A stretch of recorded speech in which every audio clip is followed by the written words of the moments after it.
کہ تمام دینوں میں سب سے افضل اور اعلیٰ جو دین ہے وہ دین اسلام ہے۔ ان الدین عند اللہ الاسلام۔ گویا کہ آج سب کچھ مکمل ہو چکا ہے، اب اس کے بعد کوئی قرآن پاک نازل نہیں ہوگا۔ خدا کو صرف اسلام پسند ہے، سب دین منسوخ ہو چکے ہیں۔ آج کے بعد قیامت تک، آج کے بعد دین محمدی صلی اللہ علیہ وسلم میں کمی اور زیادتی نہیں ہوگی۔ حضور صلی اللہ علیہ وسلم کے بعد کوئی نبی نہیں آئے گا۔ گویا کہ یہ سمجھے کہ سورج نکلنے پر اب چراغ کی ضرورت نہیں ہوگی۔ خداوند کریم نے اپنے کلام کے اندر فرمایا کہ سراجم منیرا، گویا کہ میرے محبوب صلی اللہ علیہ وسلم پر اللہ نے اپنی نعمتوں کو بھی مکمل کر دیا اور دین اسلام کو بھی مکمل کر دیا اور تمام ادیان کو منسوخ کر دیا۔ اب قیامت کی صبح تک جو علم لہرائے گا دین اسلام کا، وہ دین محمدی صلی اللہ علیہ وسلم ہے۔ اور تیسری آیہ ہے کریمہ میں وَإِذْ أَخَذَ اللَّهُ مِيثَاقَ النَّبِيِّينَ لَمَا آتَيْتُكُم مِّن كِتَابٍ وَحِكْمَةٍ ثُمَّ جَاءَكُمْ رَسُولٌ مُّصَدِّقٌ لِّمَا مَعَكُمْ لَتُؤْمِنُنَّ بِهِ وَلَتَنصُرُنَّهُ۔ یہ پارہ نمبر 3 ہے اور آیت نمبر سورۃ آل عمران کی آیت نمبر 80 ہے۔ خالق کائنات نے، ابھی کائنات کی کوئی چیز نہیں بنی تھی، نہ زمین نہ آسمان نہ چاند نہ سورج نہ دنیا، نہ کوئی چیز نہیں تھی۔ خالق کائنات نے عالم ارواح کے اندر 1,24,000 کو انبیاء کو اکٹھا کیا اور اکٹھا کرنے کے بعد عالم ارواح میں میثاق النبی جس کو کہتے ہیں، اللہ رب العزت نے انبیاء سے وعدہ لیا اور اس میثاق النبی میں آنے والے، یعنی دوسرے لفظوں میں یہ سمجھ لے کہ میلاد النبی میں آنے والے، وہ حضرت آدم علیہ السلام سے لے کے حضرت عیسیٰ علیہ السلام تک تمام انبیاء کی روحیں تھیں۔ جو اس میلاد النبی میں شریک ہوا یا عالم ارواح میں شریک ہوا، میثاق النبی کے معاہدے میں شریک ہوا، جو وہاں آیا تھا قیامت کی صبح تک وہی نبی ہوگا۔ وہاں قادیانی دجال کا وجود نہیں تھا، وہاں وجود تھا تو حضرت آدم جیسی ہستیوں کا، حضرت ابراہیم نبی جیسی ہستیوں کا، حضرت موسیٰ کلیم جیسی ہستیوں کا، حضرت عیسیٰ پیغمبر جیسی ہستیوں کا وجود تھا۔ اور تمام لوگوں کو بلا کر تمام انبیاء کی روحوں کو اکٹھا کر کے کہا کہ وَإِذْ أَخَذَ اللَّهُ، عالم ارواح میں میثاق النبیین، کہ جب میں تمہیں کتاب، وَإِذْ أَخَذَ اللَّهُ مِيثَاقَ النَّبِيِّينَ، اے نبیوں مجھ سے وعدہ کرو جب تمہیں کتاب اور حکمت دے دوں، ثُمَّ جَاءَكُمْ رَسُولٌ، تمہاری طرف میرا عظمت والا رسول آئے گا، مُصَدِّقٌ لِّمَا مَعَكُمْ، اور وہ تمہاری تصدیق کرے گا۔ کس چیز کی تصدیق؟ تمہاری نبوت کی تصدیق مصطفیٰ کرے گا، تمہاری رسالت کی تصدیق مصطفیٰ کرے گا، تمہاری حکمت کی تصدیق مصطفیٰ کرے گا، تمہارے مراتب اور منزل کی تصدیق میرا مصطفیٰ کرے گا۔ اور کائنات کا جو مصدق ہے وہ ذات مصطفیٰ ہے۔ آدم علیہ السلام آئے، حضور علیہ السلام نے تصدیق کی۔ حضرت نوح علیہ السلام آئے، آپ نے تصدیق کی۔ حضرت ابراہیم علیہ السلام آئے، تصدیق مصطفیٰ نے کی۔ حضرت اسماعیل علیہ السلام آئے، مصدق میرے مصطفیٰ تھے۔ حضرت یعقوب علیہ السلام آئے، میرے مصطفیٰ مصدق تھے۔ حضرت یوسف پیغمبر آئے، میرے مصطفیٰ مصدق تھے۔ حضرت موسیٰ کلیم تشریف لائے، میرے مصطفیٰ اس کے مصدق تھے۔ حضرت عیسیٰ علیہ السلام تشریف لائے، مصدق میرے مصطفیٰ تھے۔ گویا کہ یہ سمجھیں کہ عالم ارواح نے اللہ نے فیصلہ کر دیا تھا کہ لوگوں آخر میں میرا نبی آئے گا، اس کا نام زمین پر محمد ہوگا، آسمانوں پر احمد ہوگا، وہ تمہاری تصدیق کرے گا۔ اب مرزا قادیانی کا وجود، اس قذاب کا تو وجود ہی نہیں تھا، وہاں تو وجود تھا ذات ابراہیم کا تھا، ذات موسیٰ کلیم کا تھا۔ تو خالق صرف انبیاء پوچھتے ہیں کہ یا اللہ ہمارا کام کیا ہوگا؟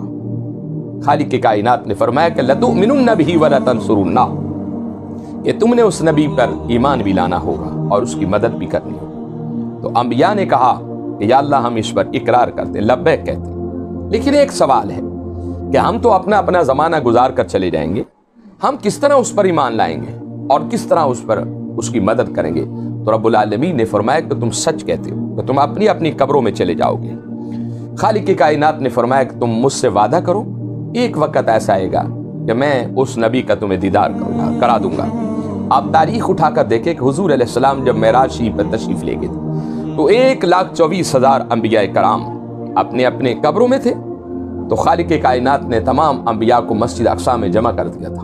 حضور جب تشریف لائے تھے تمام نے آپ کو اہلا و سہلا و مرحبا کہا تھا۔ اس سے ثابت یہ ہوتا ہے کہ ہمارے جو انبیاء ہیں، ہمارے جو نبی ہیں، وہ دنیا میں جانے کے بعد قبروں میں جا کر بھی مدد فرماتے ہیں۔ تو تمام انبیاء نے حضور علیہ السلام کو لبیک کہا اور آپ کا کلمہ پڑھا، آپ کی اذان سنی اور آپ کی اقتدار میں نماز پڑھی۔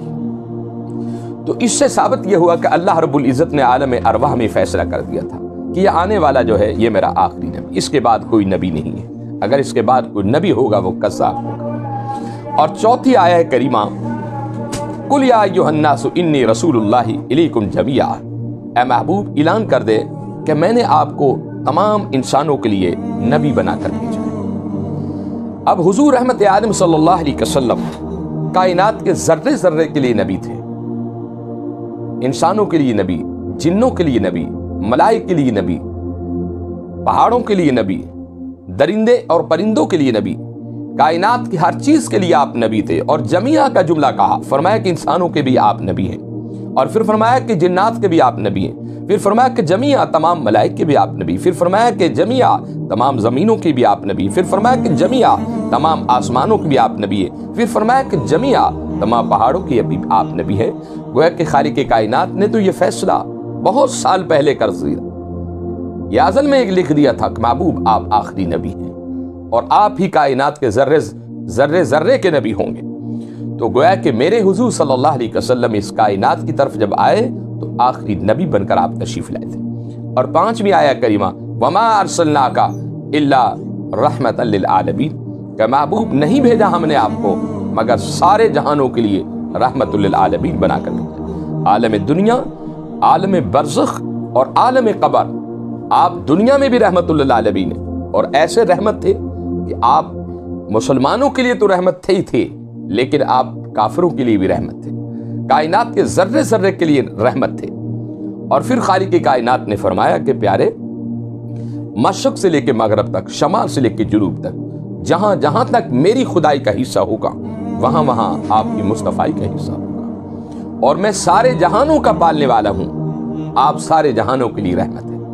گویا کہ عالم دنیا میں بھی آپ رحمت بن کے آئے، عالم برزخ قبر میں جب آپ جاتے ہیں آقا علیہ السلام کا مومنین کو دیدار نصیب ہوتا ہے، آپ رحمت نہ ہوئے تو کیا ہو۔ اسی طرح عالم حشر میں آپ کائنات بلکہ ذرے ذرے 1,24,000 انبیاء کرام، ان کی امتیں در رسول پر ہوں گی، اور پھر حضور علیہ السلام پوری کائنات کی شفاعت فرمائیں گے۔ تو اس سے ثابت یہ ہوا کہ میرے آقا کائنات کے لیے رحمت بھی ہے اور کائنات کے لیے آخری نبی بن کر آئے ہیں۔